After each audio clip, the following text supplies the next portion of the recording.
کی آیت نمبر 23 پڑھی۔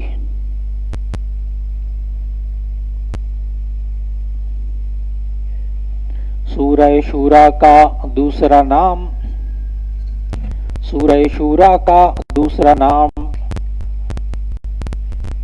سورہ حامیم عین سین قاف ہے۔ سورہ شورا کا دوسرا نام سورہ حامیم عین سین قاف ہے۔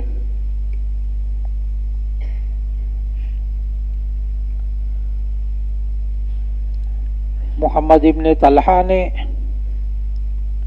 ایک آیت پڑھ کر رشتہ داری کا خیال رکھنے کا واسطہ دیا۔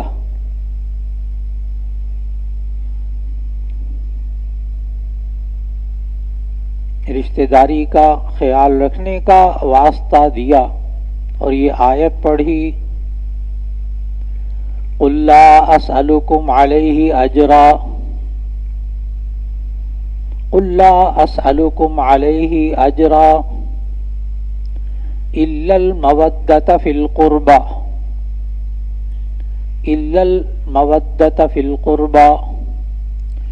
قُل لا أسألكم عليه أجرا إلا المودة في القربى۔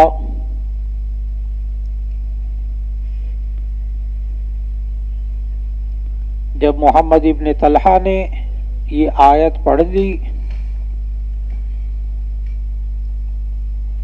اس کے باوجود شریح نے محمد ابن طلحہ کو مار ڈالا۔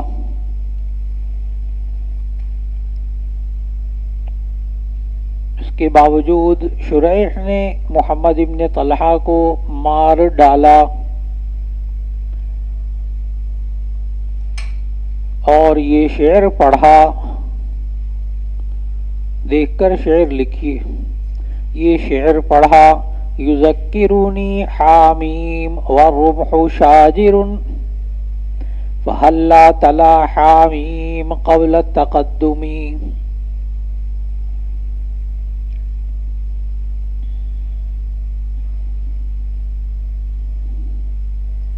اب بخاری کے اندر آپ اس شعر کو غور سے پڑھیے۔ میں ایک ایک لفظ کا الگ الگ ترجمہ کر کے شعر سمجھانے لگا ہوں، پہلے لفظی ترجمہ پھر بامحاورہ ترجمہ۔ غور سے شعر کو دیکھیے، یذکرنی حامیم، وہ مجھے حامیم یاد دلاتا ہے۔ اب آپ سمجھ گئے کہ اصل میں وہ سورہ حامیم عین سین قاف کی وہ آیت پڑھی تھی۔ یذکرنی حامیم، وہ مجھے حامیم یاد دلاتا ہے، والرمح شاجر، اس حال میں کہ الرمح نیزہ شاجر چلنے لگا ہے، زخمی کرنے لگا ہے۔ یذکرنی حامیم والرمح شاجر، وہ مجھے حامیم یاد دلاتا ہے اس حال میں کہ نیزہ زخمی کرنے لگا ہے، نیزہ چلنے لگا ہے۔ فہلا پس کیوں نہ، فہلا پس کیوں نہ، تلا اس نے تلاوت کی، حامیم کی، قبل التقدمی یہاں آنے سے پہلے۔ فہلا تلا حامیم قبل التقدمی، تو اس نے یہ حامیم کی آیت آنے سے پہلے کیوں نہیں پڑھ لی تھی؟ اس وقت کیوں نہیں خیال کیا تھا اس قرابت داری کا؟ نہ آتا علی کے مقابلے میں تو ایسی صورت میں نہ مارا جاتا، آنے سے پہلے آیت پڑھنی تھی۔ بات مکمل ہو گئی۔ اب بامحاورہ ترجمہ دیکھیں، یذکرنی حامیم والرمح شاجر، وہ مجھے حامیم یاد دلاتا ہے جبکہ نیزہ چلنے لگا ہے۔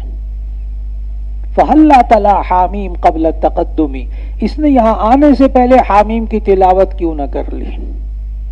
خوب اچھی طرح شعر سمجھ میں آیا الحمدللہ آپ کو۔ جی پڑھیے۔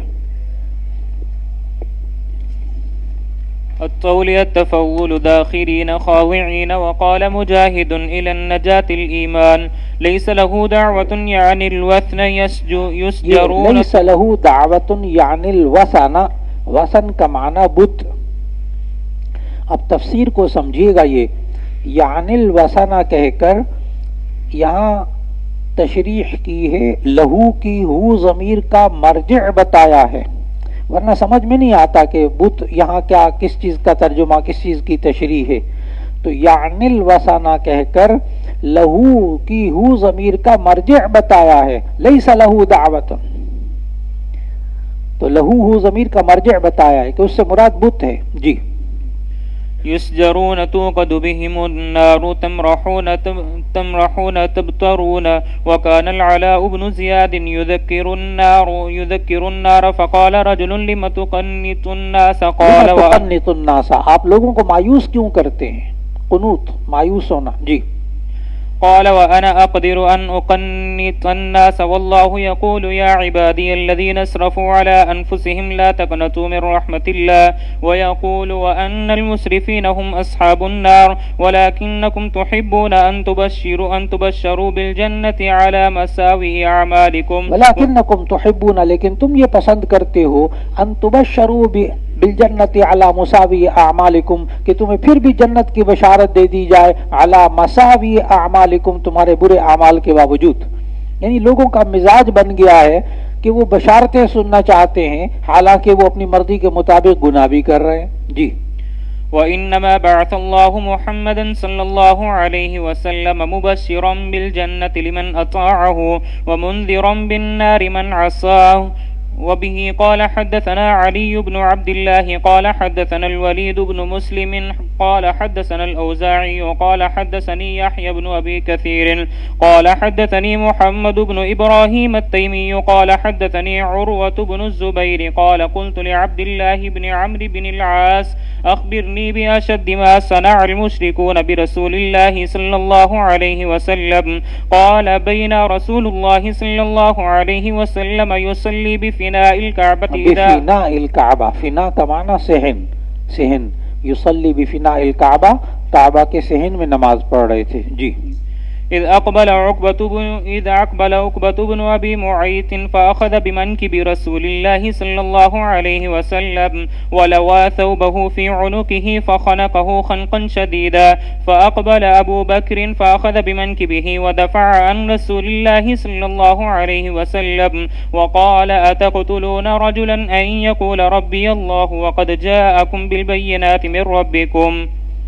حامیم السجدہ. حامیم السجدہ، سورہ حامیم السجدہ، یہ ترتیب توقیفی کے اعتبار سے اس کا نمبر ہے 4141، نزولی نمبر 6161. یہ مکی سورت ہے، کل آیات 54، رکوع 6. اس سورت کے دو نام ہیں، ایک سورہ حامیم السجدہ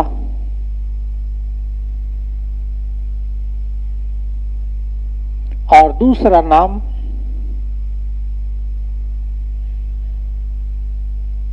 جو عرب ممالک میں چھپنے والے مصاحف میں لکھا جاتا ہے، جو عرب ممالک میں چھپنے والے مصاحف میں لکھا جاتا ہے، وہ ہے سورہ فصلت. وہاں عرب میں جو عربی جو قرآن مجید آپ کے سامنے بھی بعض موجود ہیں عرب میں چھپے ہوئے، اس میں فہرست میں سورہ حامیم السجدہ آپ کو نہیں ملے گی، وہاں ملے گی سورہ فصلت. یہ نام اس سورت کی آیت نمبر 2 میں ہے، یہ نام اس سورت کی آیت نمبر 2 میں ہے.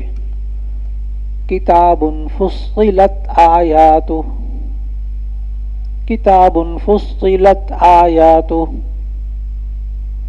جی پڑھیے.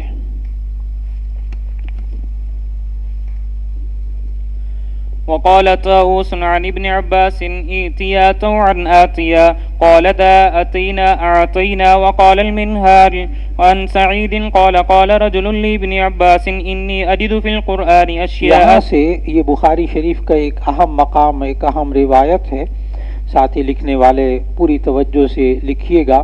خلاصہ اس کا یہ ہے، ابھی سے پوری طویل روایت ہے کہ حضرت عبداللہ ابن عباس رضی اللہ تعالیٰ عنہ سے ایک شخص نافع ابن ازرق نے 4 سوال کیے تھے،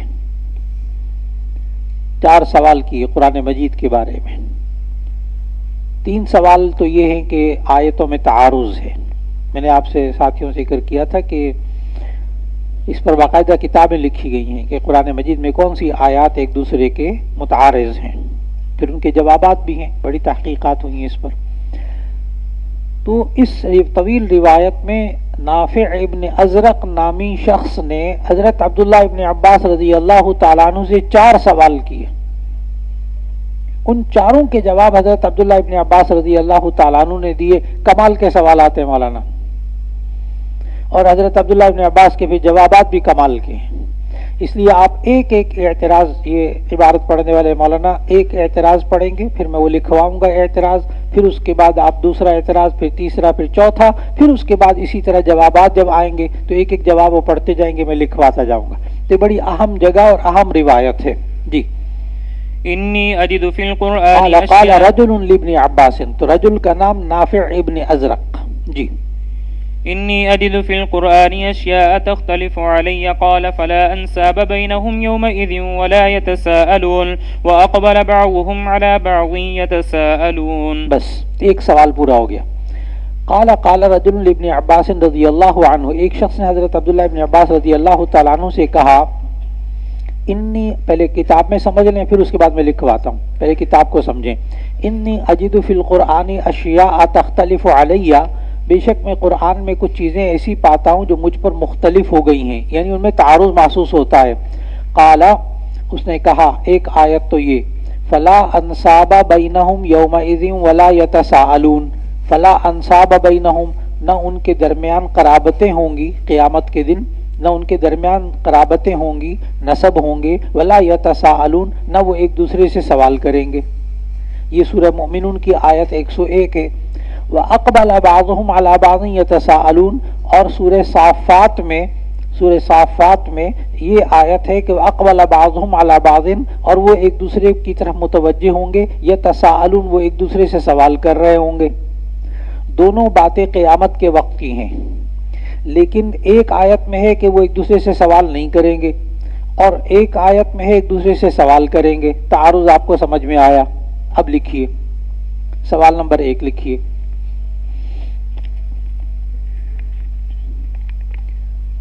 سوال نمبر 1، پہلا سوال نافع ابن ازرق نے یہ کیا کہ قرآن مجید کی 2 آیتوں میں تعارض محسوس ہوتا ہے۔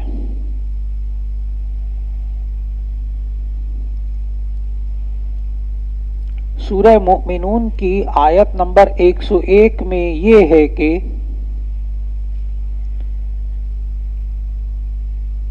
لا یتساءلون ولا یتساءلون، وہ ایک دوسرے سے سوال نہیں کریں گے قیامت کے دن۔ اور سورہ صافات کی آیت نمبر 27 میں ہے کہ، اور سورہ صافات کی آیت نمبر 27 میں ہے کہ وہ آپس میں سوال کریں گے۔ تو ان 2 آیتوں میں تعارض ہے۔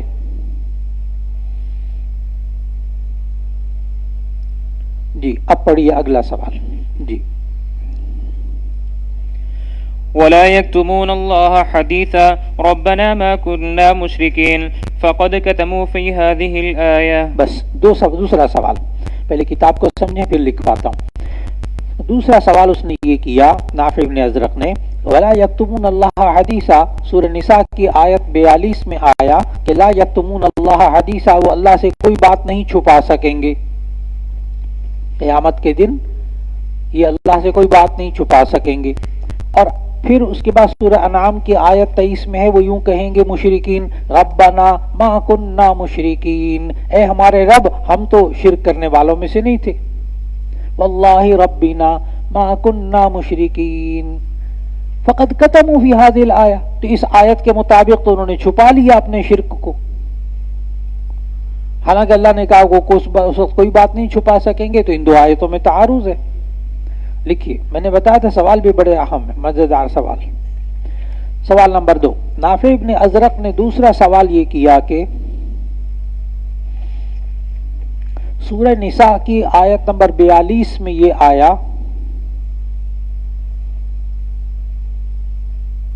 کہ قیامت کے دن مشرکین کوئی بات چھپا نہ سکیں گے، کہ قیامت کے دن مشرکین کوئی بات چھپا نہ سکیں گے،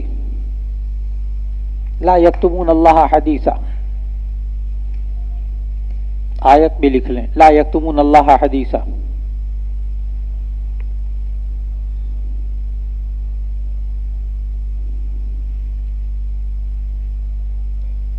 اور سورہ انعام کی آیت 23 میں ہے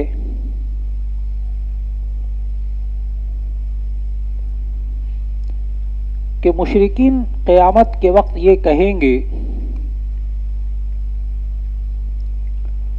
واللہ ربنا ما کننا مشرکین۔ سورہ انعام کی آیت 23 میں ہے کہ مشرکین یہ کہیں گے واللہ ربنا ما کننا مشرکین،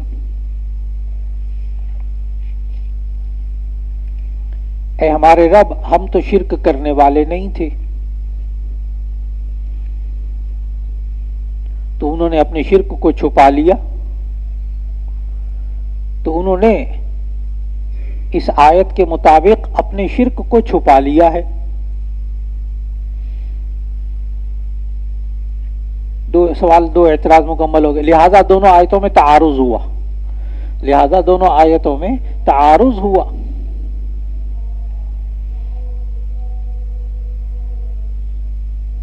تیسرا سوال پڑھیے جی، وقال والسماء بناها إلى قوله دحاها فذكر خلق السماء قبل خلق الأرض ثم قال أئنكم لتكفرون بالذي خلق الأرض في يومين إلى طاعين فذكر في هذه خلق الأرض قبل السماء بس تیسرا سوال مکمل ہوا۔ اب کتاب کو سمجھیے پہلے، وقال، اور نافع ابن ازرق نے تیسرا سوال یہ کیا والسماء بناها الى قوله دحاها، سورہ نازعات کی آیت نمبر 23 سے لے کر آیت نمبر 30 تلاوت کی، اور اس کو بتایا فذکر خلق السماء قبل خلق الارض۔ تو سورہ نازعات میں اللہ نے ذکر کیا کہ آسمان کو پیدا کرنا قبل خلق الارض، یہ زمین کے پیدائش سے پہلے تھا۔ والسماء بناها سے لے کر دحاها تک کی تلاوت کریں تو آپ کو معلوم ہوگا کہ خلق سما یہ قبل خلق الارض ہوا ہے، سورہ نازعات سے یہ معلوم ہوتا ہے۔ ثم قال، پھر حامیم السجدہ کی آیت تلاوت کی، سورہ حامیم السجدہ کی آیت نمبر 9 تلاوت کی، اَإِنَّكُمْ لَتَكْفُرُونَ بِالَّذِي خَلَقَ الْأَرْضَ فِي يَوْمَيْنِ إِلَى طَائِعِينَ، 9 سے لے کے آیت نمبر 11 تک کی تلاوت کی، اور فَذَكَرَ فِي هَذِهِ خَلْقَ الْأَرْضِ قبل السماء، تو سورہ حامیم السجدہ کی آیات سے معلوم ہوتا ہے کہ خلق الارض قبل السماء، کہ زمین کو پیدا کیا آسمان سے پہلے، تو قرآن مجید کی ان دو آیتوں میں تعارض ہوا۔ تو دوسرا سوال بھی لکھیے۔ تیسرا سوال، سوال نمبر 3، نافع ابن ازرق نے یہ کیا کہ سورہ نازعات کی آیت نمبر 23 سے لے کر 30 سے یہ معلوم ہوتا ہے کہ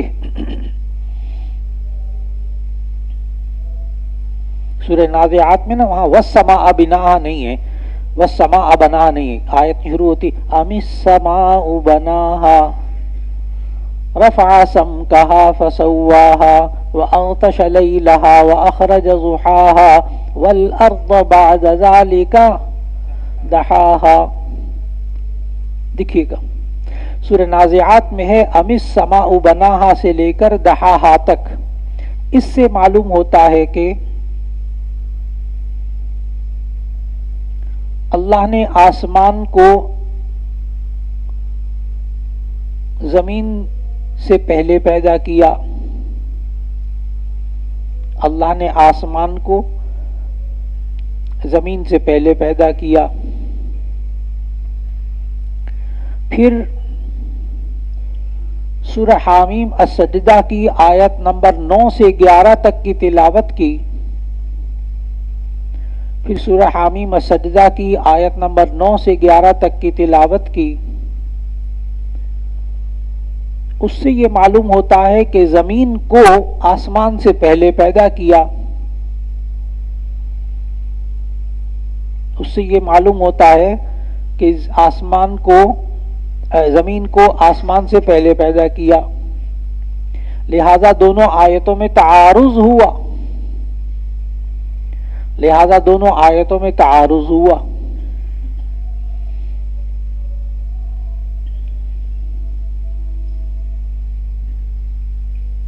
مولانا یہ ہم جو پڑھ رہے ہیں یہ روایت، یہ کون سی سورت کے حوالے سے پڑھ رہے ہیں؟ حامیم السجدہ۔ تو آپ کو یہ جو پوری روایت ہے نا، تفصیلی پوری روایت سوال و جواب والی، اس میں باب سے مناسبت، ترجمۃ الباب سے مناسبت والی بات کون سی لگتی ہے؟ یہی والی۔ تو سوال نمبر 3 میں جو آیات پڑھی ہیں اس کی مناسبت ہے ترجمۃ الباب سے، باقی آپ کو پورے ترجمۃ الباب میں کوئی مناسبت نہیں ملے گی، باقی پورے روایت میں کوئی مناسبت نہیں ملے گی۔ تو لکھ لیجئے، یہی تیسرے سوال کی مناسبت ہے سورہ حامیم السجدہ کے ساتھ، یہی تیسرے سوال کی، یاد رہے کہ یہی تیسرے سوال کی مناسبت ہے حامیم السجدہ کے ساتھ۔ 3 سوال ہو گئے جی نافع ابن ازرق کے، چوتھا سوال پڑھنے لگے مولانا، جی پڑھیے۔ یہ بھی بڑا مزیدار سوال ہے مولانا، جی۔ وقال وكان الله غفورا رحيما عزيزا حكيما سميعا بصيرا فكأنه كان ثم مضى۔ جی یہ بھی بڑا اہم سوال ہے، کہتے ہیں وکانا، دیکھو مولانا کانا یکونو کی گردان آپ کو اچھی طرح آتی ہے، کانا کون سا صیغہ ہے؟ ماضی کا، اور اس کا معنی کیا ہوتا ہے؟ تھا۔ وکان اللہ غفورا رحیما، اور اللہ بڑا بخشنے والا نہایت رحم کرنے والا تھا۔ کیا اب نہیں ہے؟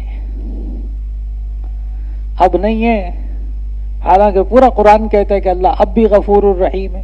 ان اللہ غفور الرحیم، ان اللہ غفور الرحیم، بے شک اللہ تعالیٰ بڑا بخشنے والا نہایت رحم کرنے والا ہے۔ تو ان 2 آیتوں میں بھی کیا ہے؟ تعارض ہے۔ وکان اللہ غفور الرحیم، اللہ تعالیٰ بڑا بخشنے والا نہایت رحم کرنے والا تھا، کیا اب نہیں ہے؟ جبکہ دوسری آیات سے معلوم ہوتا ہے ان اللہ غفور الرحیم، بے شک اللہ بڑا بخشنے والا نہایت رحم کرنے والا ہے۔ لیکن وہ الگ بات ہے کہ آپ کانا کا ترجمہ کیا کرتے ہو، ہے۔ سارے مفسرین، سارے ترجمہ کرنے والے وکان اللہ غفور الرحیم کا کیا ترجمہ کرتے ہیں؟ ہے۔ وہاں بڑا بندہ الجھتا ہے کہ کانا کا معنی تو تھا ہوتا ہے، یہاں ہے ترجمہ کیوں ہے؟ بڑا مزیدار سوال ہے، بڑا علمی سوال ہے۔ تو اس نے چوتھا اعتراض کیا، دیکھیں اب سوال سمجھ میں آ گیا۔ وقال وکان اللہ غفور الرحیم، کتاب میں ذرا دیکھیں، وکان اللہ غفور الرحیم، یہ سورہ نساء کی آیت 106 میں ہے۔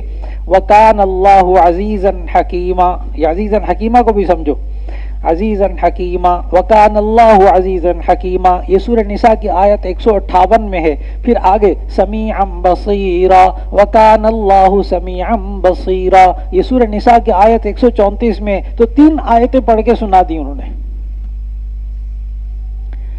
فَكَأَنَّهُ كَانَ ثُمَّ مَضَى، پھر گویا کہ وہ تھا، ثم مضى، پھر وہ گزر گیا، یعنی اب نہیں ہے، حالانکہ قرآن میں ہے کہ اب بھی ہے۔ ان اللہ غفور الرحیم۔ سوال لکھیے، سوال نمبر 4۔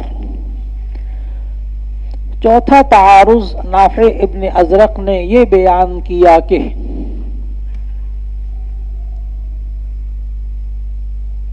اللہ تعالیٰ نے سورہ نساء کی آیت 106 میں فرمایا، اللہ تعالیٰ نے سورہ نساء کی آیت 106 میں فرمایا وَكَانَ اللَّهُ غَفُورًا رَحِيمًا،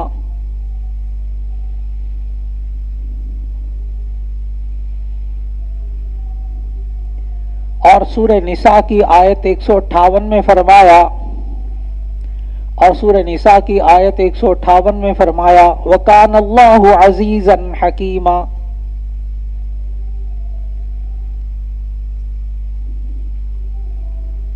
اور سورہ نساء کی آیت 134 میں فرمایا وَكَانَ اللَّهُ سَمِيعًا بَصِيرًا۔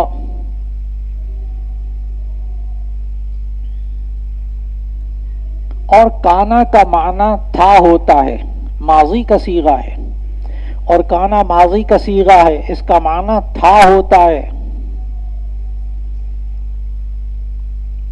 تو کیا اللہ تعالی بڑا بخشنے والا تھا اب نہیں ہے؟ تو کیا اللہ تعالیٰ بڑا بخشنے والا تھا اب نہیں ہے؟ حالانکہ قرآن میں ہے کہ اب بھی بخشنے والا ہے، ان اللہ غفور الرحیم. حالانکہ قرآن میں ہے کہ وہ بڑا بخشنے والا ہے، ان اللہ غفور الرحیم.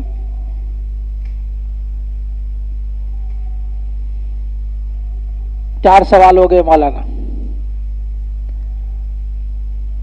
چار سوال ہو گئے. اب فقالہ سے عبارت پڑھیں گے مولانا، آپ غور کریں گے کہ کہاں جواب مکمل ہو گیا، پھر اس جواب کو آپ لکھیں گے بھی. جی پڑھیے. جی فقالہ فقال فلا انساب بينهم في النفخة الأولى ثم ينفخ في السور فصعق من في السماوات ومن في الأرض إلا من شاء الله فلا انساب عند ذلك ولا يتساءلون ثم في النفخة الآخرة أقبل بعضهم على بعض يتساءلون وأما قول. بس ایک جواب مکمل ہوا. اب آپ نے یہ بھی سمجھنا ہے کہاں جواب مکمل ہوا. فقال، تو حضرت عبداللہ ابن عباس رضی اللہ تعالیٰ نے جواب میں کہا، پہلے کتاب کو سمجھیں گے. فلا انصاب بینہم یومئذ ولا یتساءلون، یہ جو سورہ مؤمنون کی آیت 101 تھی نا، فی النفخۃ الاولی، یہ پہلی دفعہ نفخہ ہے جو سور پھونکا جائے گا اس وقت ہوگا. ثم ينفخ فی الصور، پھر دوبارہ جب سور میں پھونکا جائے گا، فصعق من فی السماوات ومن فی الارض الا ما شاء اللہ فلا انصاب عند ذلك ولا يتساءلون. ثم في النفخة الآخرة، پھر دوسرے نفخے میں یہ ہوگا کہ اقبل بعضهم على بعض يتساءلون. تو سورہ مؤمنون خلاصہ لکھ لیجئے، جواب کا خلاصہ. سوال نمبر 1 کے جواب کا خلاصہ. حضرت عبداللہ ابن عباس رضی اللہ تعالیٰ عنہ نے یہ جواب دیا کہ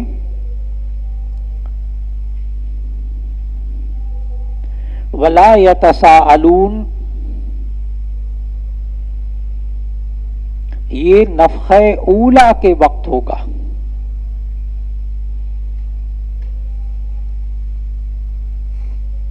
ولا یتساءلون یہ نفخہ اولا کے وقت ہوگا، اور جب دوسری مرتبہ سور پھونکا جائے گا تو پھر یتساءلون ہے. یتساءلون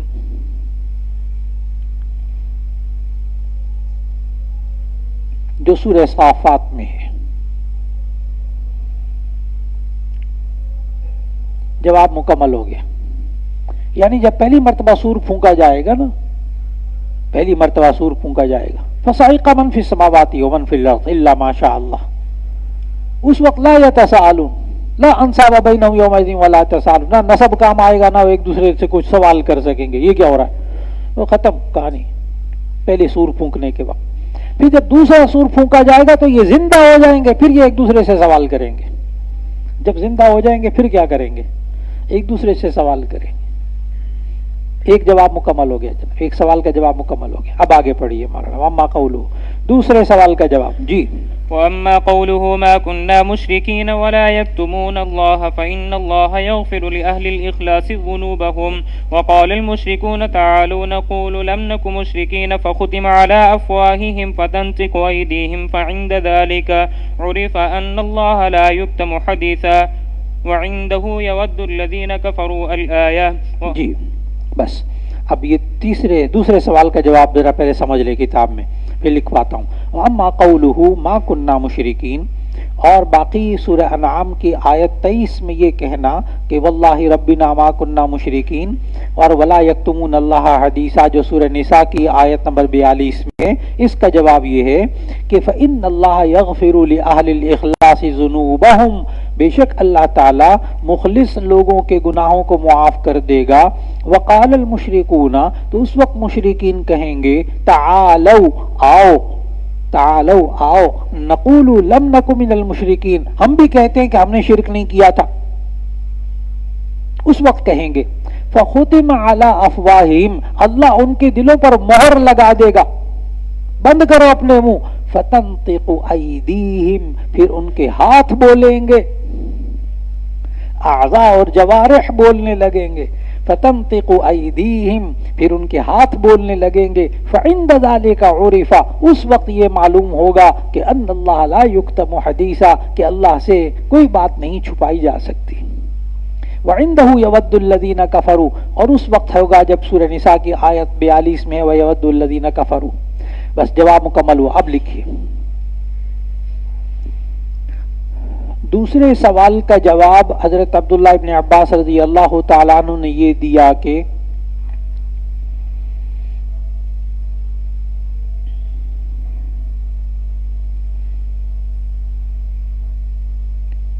مشرکین جب دیکھیں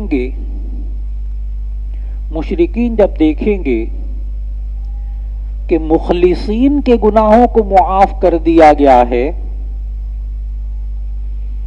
مخلصین کے گناہوں کو معاف کر دیا گیا ہے، تو مشرکین آپس میں کہیں گے آؤ ہم بھی کہتے ہیں کہ ہم نے شرک نہیں کیا تھا، آؤ ہم بھی کہتے ہیں کہ ہم نے شرک نہیں کیا تھا. اس وقت اللہ تعالیٰ ان کے منہ پر مہر لگا دیں گے، اس وقت اللہ تعالیٰ ان کے منہ پر مہر لگا دیں گے اور ان کے ہاتھ اور اعضاء بولنے لگیں گے، اور اس وقت ان کے ہاتھ ان کے اعضاء بولنے لگیں گے تو اس وقت اللہ سے کوئی بات چھپائی نہیں جا سکے گی.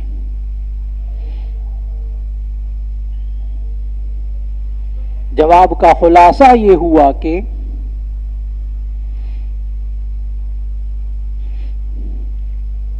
کتمان شہادت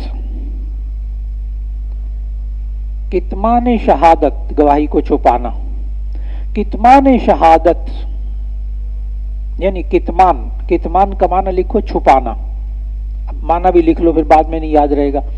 لہذا کتمان یعنی بات کو چھپانا، یوں لکھو، لہذا کتمان یعنی بات کو چھپانا یہ شہادت جوارح سے پہلے ہوگا. لہذا کتمان یعنی گواہی کو چھپانا یہ شہادت جوارح سے پہلے ہوگا. شہادت جوارح سمجھ گئے نا، اعضاء کی گواہی دینا، شہادت جوارح سے پہلے ہوگا. اور عدم کتمان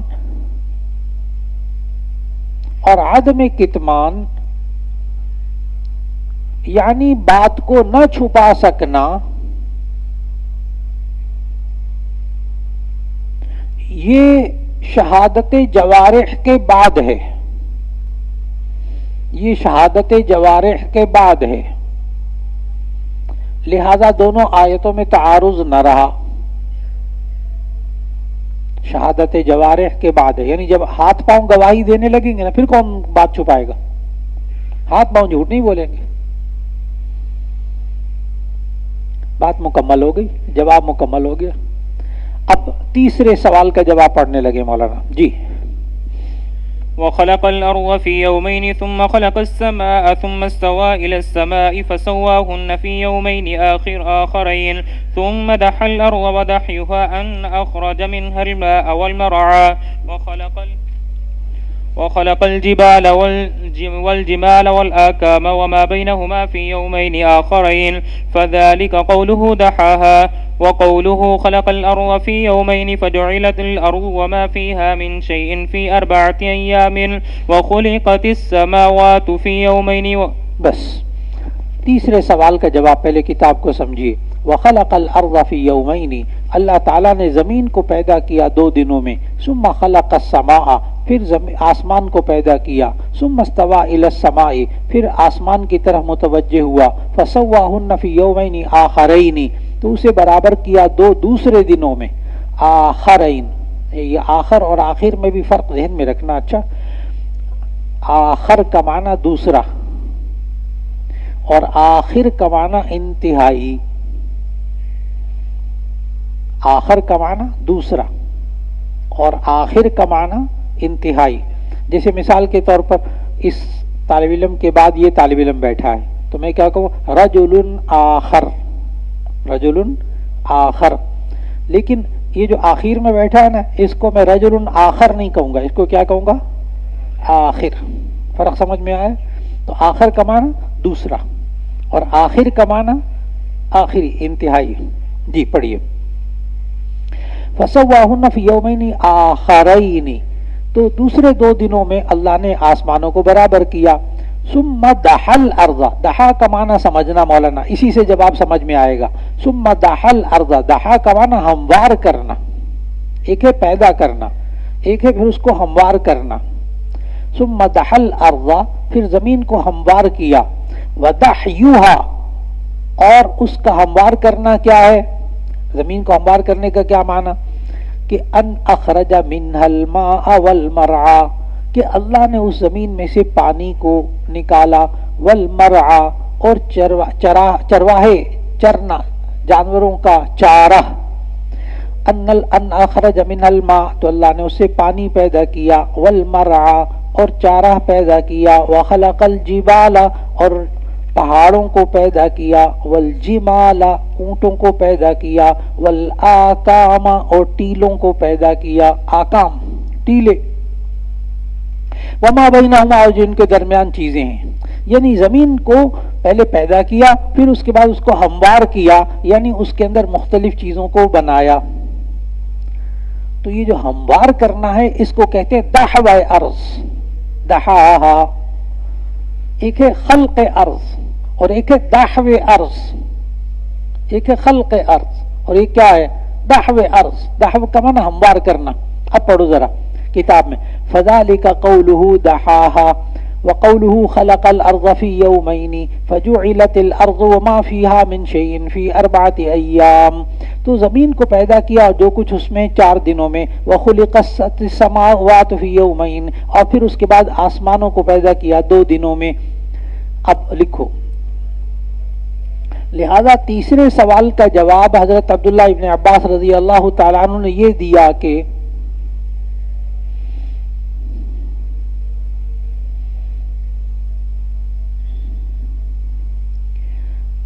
اللہ نے نفس زمین کو آسمان سے پہلے پیدا کیا.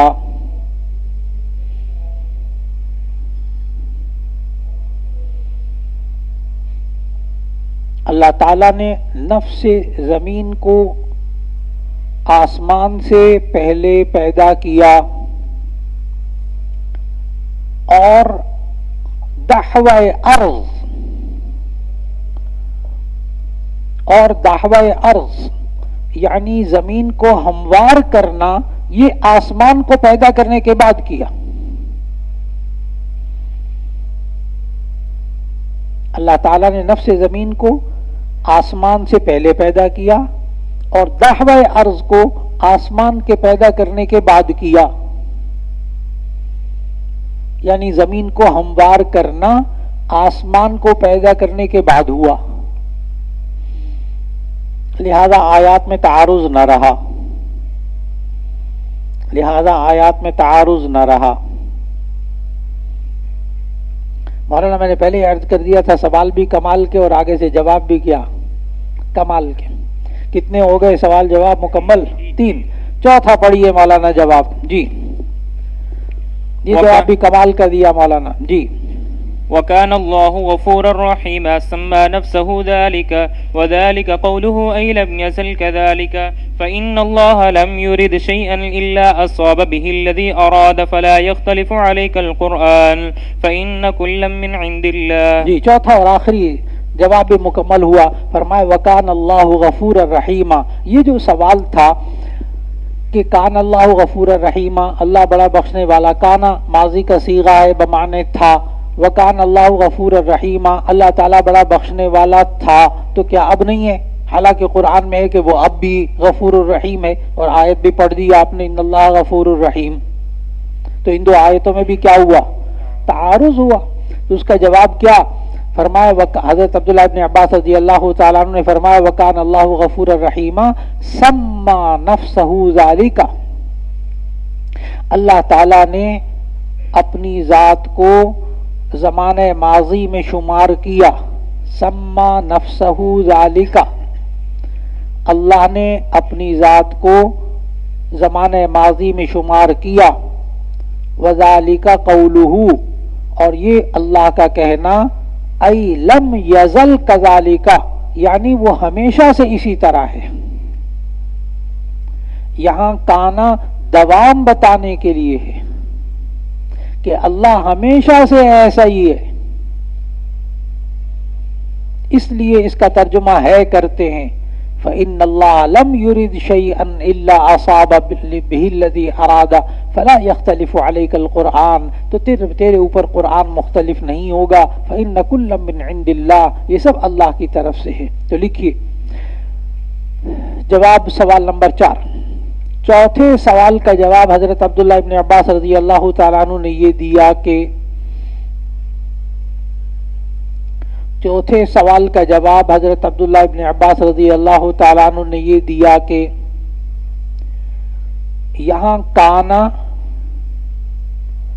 دوام کے لیے ہے، یہاں کانا دوام کے لیے ہے، ای لم یزل کذالک، یعنی اللہ ہمیشہ سے ایسا ہی ہے۔ یہاں کانا دوام بیان کرنے کے لیے ہے، ای لم یزل کذالک، یعنی اللہ ہمیشہ سے ایسا ہی ہے، اس لیے یہاں کانا کا ترجمہ ہے کرتے ہیں، اس لیے یہاں کانا کا ترجمہ ہے کرتے ہیں۔ یہاں لفظ ہے، یہاں لفظ ہے حال بتانے کے لیے نہیں ہے، دوام بتانے کے لیے ہے۔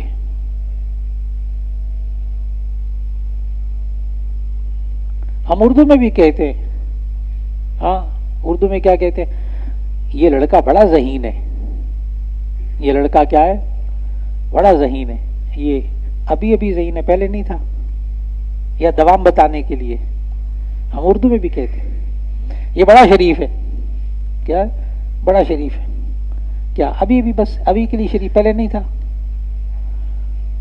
نہیں، یہ شرافت دوام بتانے کے لیے۔ ہم اردو میں بھی لفظ ہے کہ اس کے لیے استعمال کرتے ہیں دوام بیان کرنے کے لیے، یعنی پہلے سے تھا ایسا۔ تو 4 سوال تھے، چاروں کے جواب مکمل ہو گئے۔ اب آپ کو یہ بھی سمجھ میں آیا کہ کانا کا ترجمہ ہوتا ہے تھا، لیکن ہم ترجمہ کرتے وقت، عام مفسرین ترجمہ کرتے وقت کیا کہتے ہیں، اللہ تعالیٰ بڑا بخشنے والا نہایت رحم کرنے والا ہے، تو یہ ہے زمانہ حال کو بیان کرنے کے لیے نہیں ہے، بلکہ کس کو بیان کرنے کے لیے ہے، دوام کو بیان کرنے کے لیے۔ جی پڑھیے۔ وقال مجاهد ممنون محسوب أقواتها أرزاقها في كل سماء أمرها مما أمر به نحيسات مشائم وقيونا نحیسات مشائمہ، مشائمہ یہ مشومہ کی جمع ہے، مشومہ بمعنی منحوس۔ جی پڑھیے۔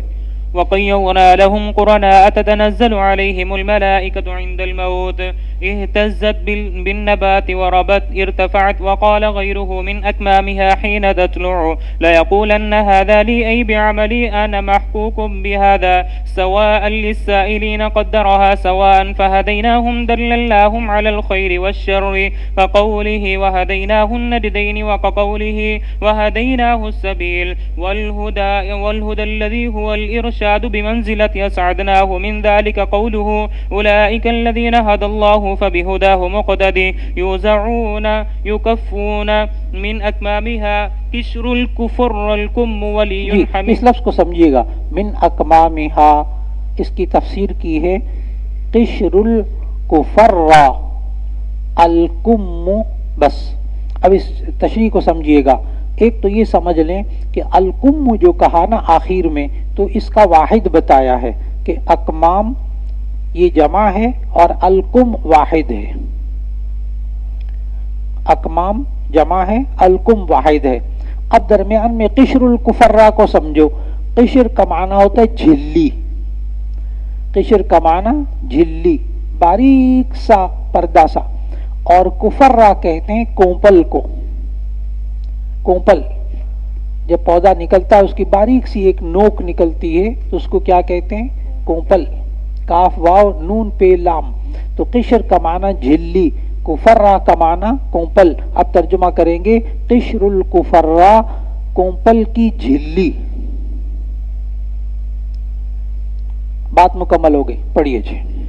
ولي حميم القريب من محيص حاس حاد مرية أو مرية ومرية واحد أي امتراء.